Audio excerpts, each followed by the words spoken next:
Hey guys, तो हम दर्शन निरूपण के अंतर्गत आस्तिक दर्शन का आज हम पांचवा दर्शन देखेंगे, जो कि है मीमांसा दर्शन, या इसी को हम कहते हैं पूर्व मीमांसा। तो बात करते हैं पूर्व मीमांसा या मीमांसा दर्शन की। तो ये जो पूर्व मीमांसा है, ये कैसा शास्त्र है? तो ये जो वेदों के अर्थ का ज्ञान कराने वाला ये शास्त्र है पूर्व मीमांसा। और अब इसके हम परिचय की बात करते हैं, इंट्रोडक्शन की। तो जो मीमांसा, मीमांसा शब्द का अर्थ क्या होता है? तो मीमांसा शब्द का अर्थ है किसी वस्तु के स्वरूप का यथार्थ ज्ञान या जिज्ञासा। मान लो कि कोई इंसान है, तो उसके बारे में, उसके वास्तविक स्वरूप के बारे में जानना या जानने की इच्छा करना क्या है? मीमांसा दर्शन है। अब बात करते हैं वेद की। तो वेद होते क्या हैं? तो वेद क्या होते हैं? ज्ञान का स्वरूप होते हैं। तो ये जो वेद होते हैं, जब इनको हम देखते हैं तो इनको कितने पार्ट में? 2 पार्ट में बांटा गया है। कौन कौन से? एक कर्म कांड में और ज्ञान कांड में। कर्म कांड क्या होता है? तो कर्म कांड वह पार्ट होता है जिसमें कर्म कांड से आधारित चीज़ें, उससे रिलेटेड चीज़ें बताई गई हैं। कर्म कांड मतलब क्या कि जैसे जिससे हमें कल्याण की प्राप्ति हो, जिसके द्वारा, तो किसके द्वारा हमें कल्याण की प्राप्ति होगी? तो जैसे हवन हो गया, पूजा पाठ हो गया, बलि हो गया, इन सब के द्वारा हमें क्या होगा? कल्याण की प्राप्ति होगी। जो कर्म कांड है, इसी को क्या कहते हैं हम?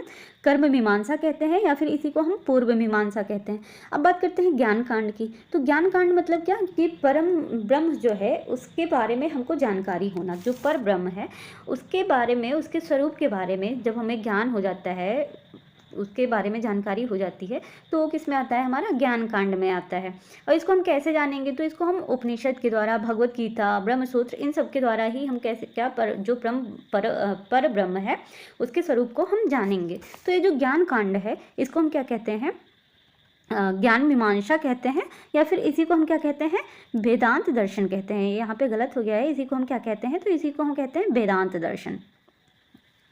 अब जो ये पूर्व मीमांसा है, कर्म मीमांसा है, इसका मुख्य विषय क्या है? तो इसका मुख्य विषय क्या है? धर्म।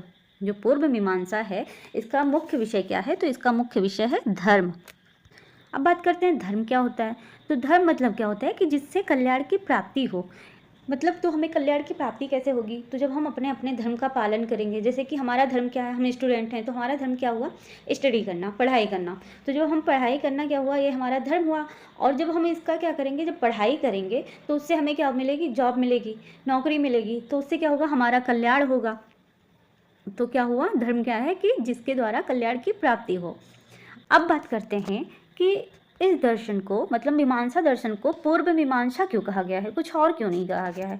तो पूर्व मीमांसा इसलिए कहा गया है क्योंकि इसमें ज्ञान का विचार करने से पूर्व कर्म का विचार किया गया है। इसके अंदर क्या किया गया है कि ज्ञान के विचार से पूर्व कर्म का विचार किया गया है। मतलब कि हमें ज्ञान की जो प्राप्ति हो रही है उससे पहले क्या है कि हम जो कर्म है उसको हमें पहले जानना है। मतलब जो पर ब्रह्म है उसको जानने से पहले हमें अपने कर्मों को जानना है कि हमें कैसे कर्म करने हैं, और जब हम कैसे कैसे कर्म करेंगे तो उससे हमें क्या होगा? कैसे ईश्वर की प्राप्ति होगी।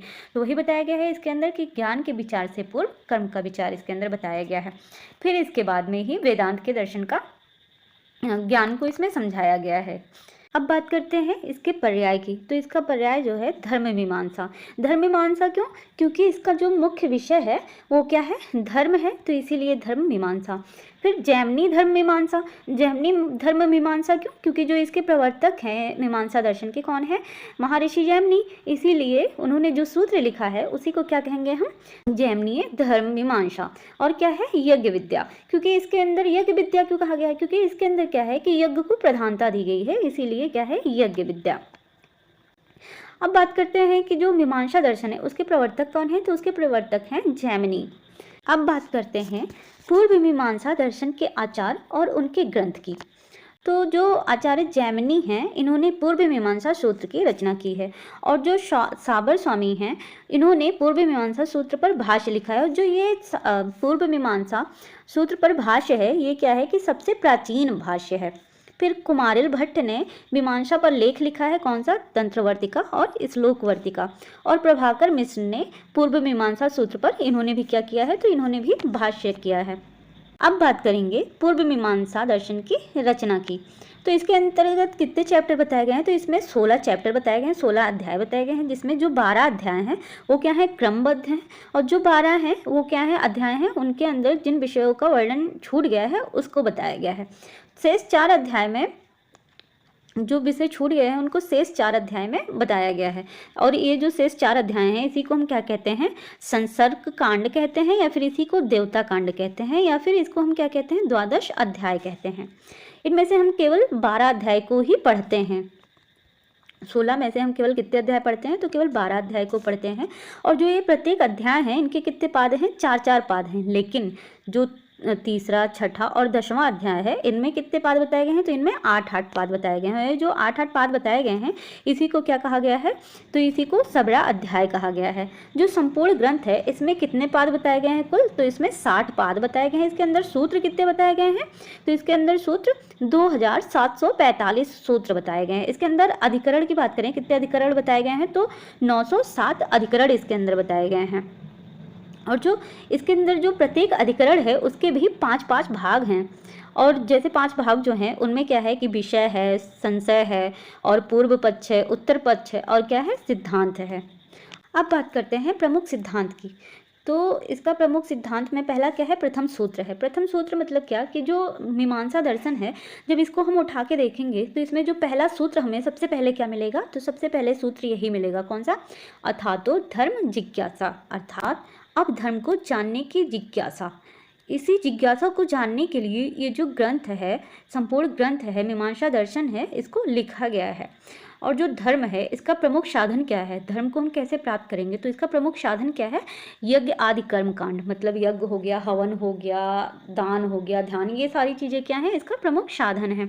अब बात करते हैं मोक्ष की। तो मोक्ष क्या होता है, मोक्ष मतलब क्या हुआ कि जब हम सुख दुख से परे हो जाते हैं, ना हमें हमारे अंदर किसी चीज़ की इच्छा मात्र भी नहीं रह जाती है, तो हमें क्या होता है, मोक्ष की प्राप्ति होती है। लेकिन हमारे शास्त्रों में क्या बताया गया है, हमारे आयुर्वेदा में क्या बताया गया है कि शरीर, इंद्रिय और उनके विषय का संबंध जब रहता है तो उसको हम क्या कहते हैं, बंधन कहते हैं। मतलब शरीर, इंद्रिय और संबंधों, विषयों का संबंध जब रहता है तो इसको हम क्या कहेंगे, बंधन कहेंगे। और जब इनका संबंध नहीं होता है तो इसी को हम क्या कहते हैं, मोक्ष कह देते हैं।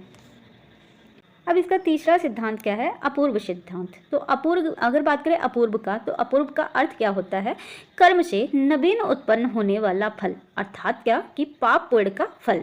जब हम कर्म करेंगे तो जैसा हम कर्म करेंगे, जैसे अच्छा कर्म करेंगे या बुरा कर्म करेंगे तो क्या होगा, उसी प्रकार का हमें फल मिलेगा, उसी को हम क्या कहेंगे, अपूर्व कहेंगे। जो जब हम यज्ञ करते हैं, यज्ञ से क्या होता है, अपूर्व। अपूर्व से क्या होता है कि पुण्य उत्पन्न होता है। और जब पुण्य उत्पन्न होगा तो हमें क्या होगा, उसका फल क्या होगा, जब हम पुण्य मतलब जो यज्ञ करेंगे उससे क्या होगा, पुण्य उत्पन्न होगा तो उससे फल हमें क्या मिलेगा, स्वर्ग की प्राप्ति। जो अपूर्व है वो क्रिया मतलब कि जो हम कर्म कर रहे हैं, अगर अच्छा कर्म कर रहे हैं या बुरा कर्म कर रहे हैं, और जो फल के बीच का माध्यम क्या होता है, तो अपूर्व होता है। जब अच्छे कर्म करेंगे या बुरे कर्म करेंगे, जैसा कर्म करेंगे उसी प्रकार से हमको फल मिलेगा, इसका माध्यम कौन बनता है, अपूर्व बनता है। अब इसका चौथा सिद्धांत क्या है मीमांसा दर्शन का, तो ईश्वरवाद और मीमांसा दर्शन। तो इसके अंदर क्या बताया गया है, जो मीमांसा दर्शन है इसको अनीश्वरवाद भी कहते हैं। मतलब इसने ईश्वर के अस्तित्व का वर्णन नहीं किया है। मीमांसा दर्शन ने ईश्वर के अस्तित्व का वर्णन नहीं किया है, बल्कि मीमांसा ने किसके, वेद सिद्ध ईश्वर को माना है। ईश्वर के अस्तित्व का इसमें वर्णन नहीं मिलता है मीमांसा दर्शन में, इसने वेद सिद्ध ईश्वर को माना है। और अनुमान सिद्ध ईश्वर को मीमांसा दर्शन ने नहीं माना है, इसीलिए इसको अनीश्वरवाद भी कहते हैं। अब इसके प्रमाण की बात करते हैं, तो इसका पांचवा सिद्धांत क्या है, प्रमाण। तो इसने 5 प्रमाण माने हैं, कौन कौन से, प्रत्यक्ष, अनुमान, शब्द, उपमान, अर्थापत्ति। शब्द अर्थात क्या, तो हमारा आप्तोपदेश है, ये क्या है, इसने इसको प्रमुख माना है, इसको मेन माना है शब्द को। क्यों, क्योंकि ये क्या है कि ये वेद पे आधारित है। मतलब इसने वेद के बारे में सारी चीज़ें इसने, जैसे कि वेद सिद्ध ईश्वर को मानना है, इसने वेद को माना है, जो जो वेद में बताए गए हैं। तो वेद क्या होते हैं, तो वेद में मतलब क्या होता है, जो आप्त पुरुष थे उन्होंने ही उसके अंदर वर्णन किया है, सारी चीज़ें बताई हैं।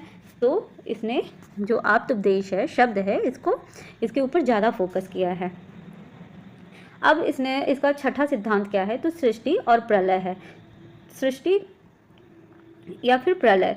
तो तो सृष्टि क्या होता है कि मतलब कि सृष्टि को भी दो पार्ट में बांटा गया है, एक क्या है महासृष्टि और खंड सृष्टि। तो महा मतलब क्या होता है बनना, और खंड मतलब क्या होता है टूट कर बनना। जब कोई चीज़ ऐसे बन रही है तो उसको महा कहेंगे, और कोई चीज़ खंड होकर मतलब टूट टूट के बन रही है तो उसी को हम क्या कहते हैं, खंड सृष्टि कहते हैं। और इसी सेम ऐसे ही हमारा प्रलय भी है। और जो मीमांसा दर्शन है, इसने सभी प्रमाणों को माना है, सभी प्रमाणों को स्वीकार किया है, लेकिन जो अनुपलब्धि प्रमाण है इसको छोड़कर इसको इसने स्वीकार नहीं किया है। आयुर्वेद और मीमांसा दोनों में चिकित्सा के लिए दैव व्यापार से चिकित्सा बताई गई है। तो आज का हमारा टॉपिक यहीं पे समाप्त होता है। Thank you.